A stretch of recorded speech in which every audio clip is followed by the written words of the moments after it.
is a very special day for us at Bharat Shakti, and joining me is a legend of India who has just come back after a very grueling GGR2022, and without wasting much time, I will straight away get on to you, Commander Abhilash Tomy, Kirti Chakra, and now a legend for our country who has done so much of hard work, and he has risen actually from the ashes like a phoenix.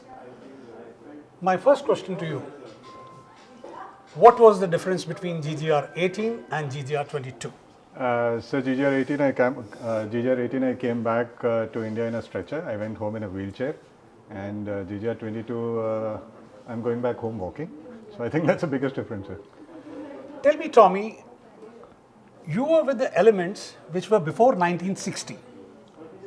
How did you, say you went into that adventure in 2018.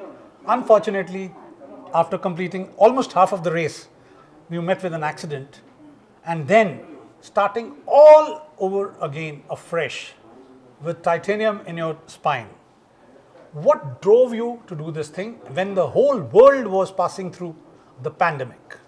So I think it's the naval officer in me, because in the Navy we are taught not to accept defeat, and our training in the Naval Academy is such that you are given a lot of unreasonable and illogical problems that you have to keep solving. Somebody is like, he'll come and say, give me 100 push-ups, and it doesn't make sense, but you just do it, and there are so many punishments that you have to undergo. Compared to all that, it only made sense that I go back and finish something that I couldn't, and it was my dream ever since I had to retire that I should go back and finish, and that's what I did, sir.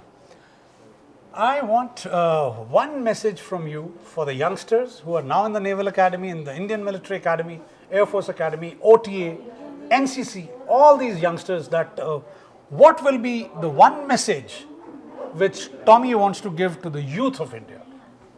To all these people who are in various military academies, I can tell you that you are in the best institutions possible. They are going to train you very well, and you will be able to handle anything in life. Tell me, did at any stage you knew that you are now heading for a podium finish, and what should be the strategy here and after? So of course I knew that I'm going to be in the podium, I think from the time I passed Tasmania, but whether it's second or third or first, I didn't know, and later on I realized that I would finish at least in second position, and that was towards the end of Pacific. If I finish, I would be second, that was sure. And later on, as we climbed up the Atlantic, when I just rounded Cape Horn, I knew that I was about 500 miles from the first person, and I did my best, drove the boat really fast. I went for the shortest route, and I believe at certain points I was ahead of her, but I had a lot of little nagging issues like sail tore and backstays broke, and which was just taking away my time in doing all these repairs. And I believe if I did not have any one of those problems, I might have finished ahead of her. And tell me one great difficulty which you encountered during this journey of GGR22, which reminded you of 2018. So I think that would be, I had a real bad storm on 26th of January, and I ended up steering the boat myself in that storm for almost 12 hours.